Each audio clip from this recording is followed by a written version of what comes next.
Magandang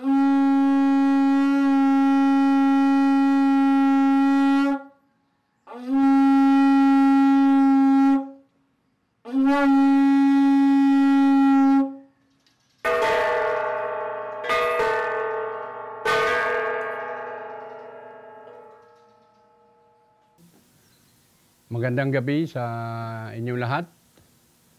Naimbag nga Rabiyo na kayo nga kakabsat nga Ilocano na pinta si Lapita kay ay kanya kay padya kay tingjan sina Abra. Ket sapay kumakan apo Dios kabunyan ta ita ay oras ityan da kansa si Gundaway ay manpiyag si napintas kan ityan takay si nananay ay kapya sina Cordillera kan intero sina Pilipinas uway pa sinan sa ngalubungan ay anat siya ay maililaon nat siya naman gugubat kaya sabay kumata siya po Diyos at siya namang tod si pamindisyon kan itakailasan itay labi. Ako si Mayled Molina, sa pangalan ko sa pagbinyag sa akin. At ang aking pangalan sa katutubo ay Kundaya. Ako po ay tubo ng Masadiit tribe. At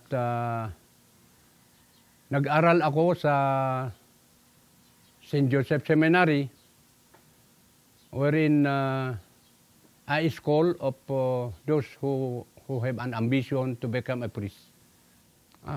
The major ethnics in the Cordillera are first is the Igorot and the Tingjans of Abra. Kasi yung Igorot are composed of the Ibaloys of Benguet and Kanaay. And they also considered people from Bontoc as Igorot, although some says they are Ibuntok. Also in Kalinga, they're also calling, some says the Kalingas are also Igorot. But I think the Kalingas prepared to call them as Ikalingas. So yun, at the other major indigenous people here are those from Ifugao. Also, Ifugao, some says they are also Igorot. But they prefer to be called Ifugao also. And in Apayao, they want also to be called I-Apayao. But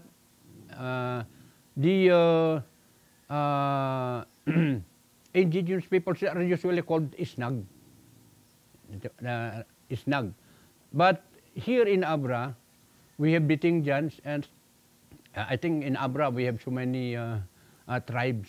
We have the Adasen, we have the Masadiit, we have the Maeng tribe, we have the Ilaod tribe, we have the Gubang, we have the Mabaka, and etc.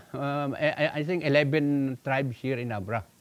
Well, yes, regarding the IPRA law, I think that's one of the important law for the indigenous people, because it says there, especially in the Republic Act 8371, that it gives equal treatment to all Filipinos. So, ibig sabihin nun, pare-parehas yung treatment nung law na yan with regards to us, especially the indigenous people. Now,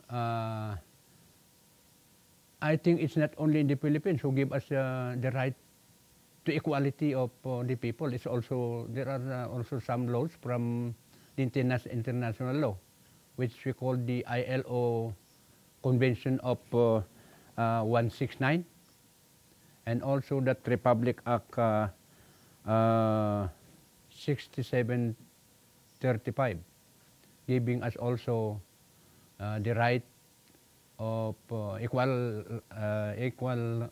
right of all the Filipino people, including the indigenous people.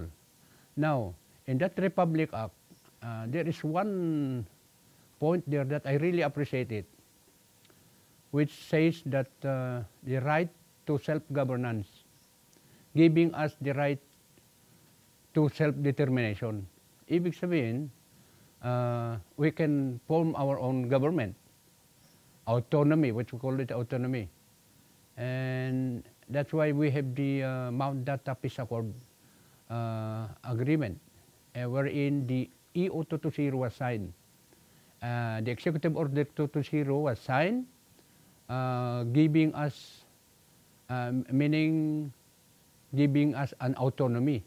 The different car bodies was formed purposely to prepare for the establishment of autonomy. And these car bodies are the Cordillera Executive Board, the Cordillera Regional Assembly, and the Cordillera Bodong Association, administration. Okay, the Bodong system is a system of the tribes, especially in the Cordilleras provinces wherein practicing this, the Abra, Mountain Province, and Kalinga, and part of Apayao also. Bodong is practiced in other provinces, but they have different terms. But it's just the same essence. So the Bodong system is really an agreement of both tribes. And the Bodong system purpose is really good. It's really one agreement that saves life. It means peace, life, property, and integrity. Inside the Bodong, there is a government system being run there.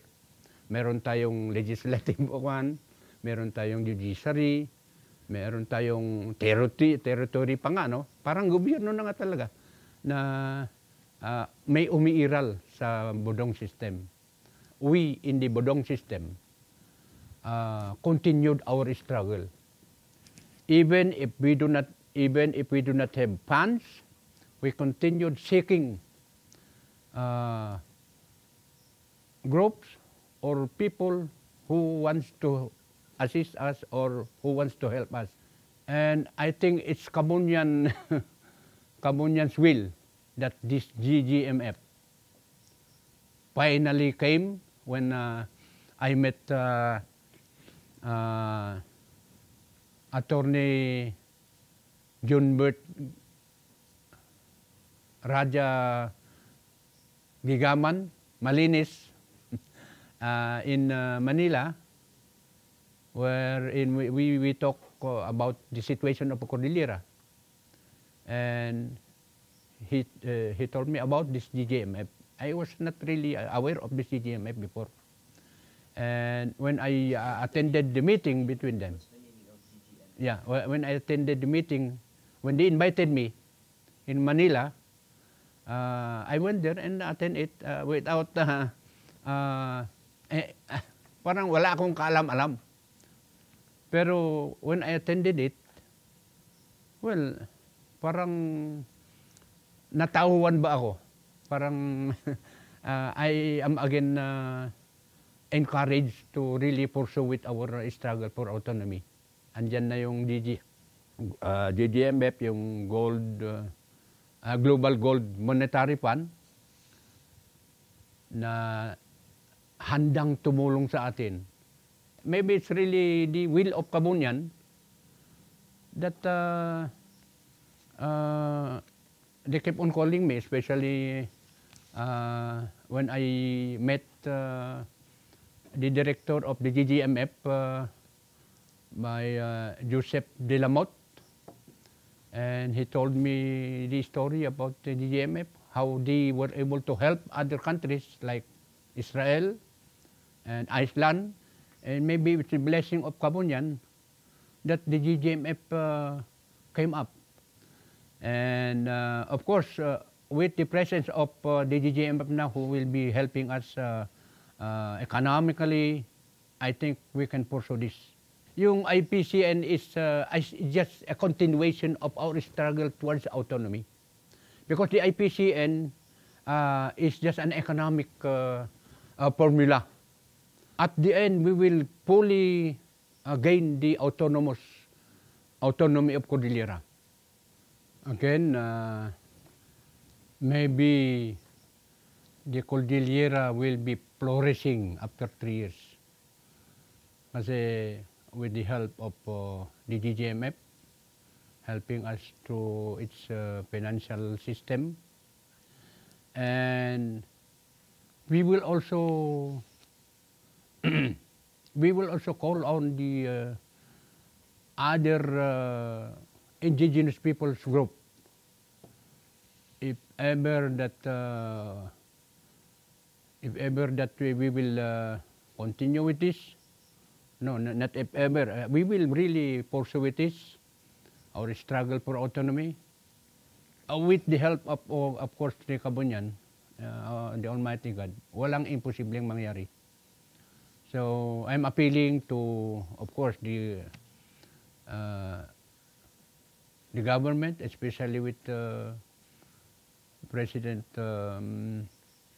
Bongbong Marcos now, who is our kababayan, ay siguro maintindihan niya ang iniisip nating mga indigenous people dito. Maski gaano kahirap, andun pa rin tayo. Kakayod pa rin tayo. Total, nandyan na yung mga iba't ibang grupo, other groups, other indigenous groups, na hindi lang dito sa Pilipinas, kundi sa buong mundo, na magtutulungan. Lalong-lalo na nandito yung sinasabi nating, I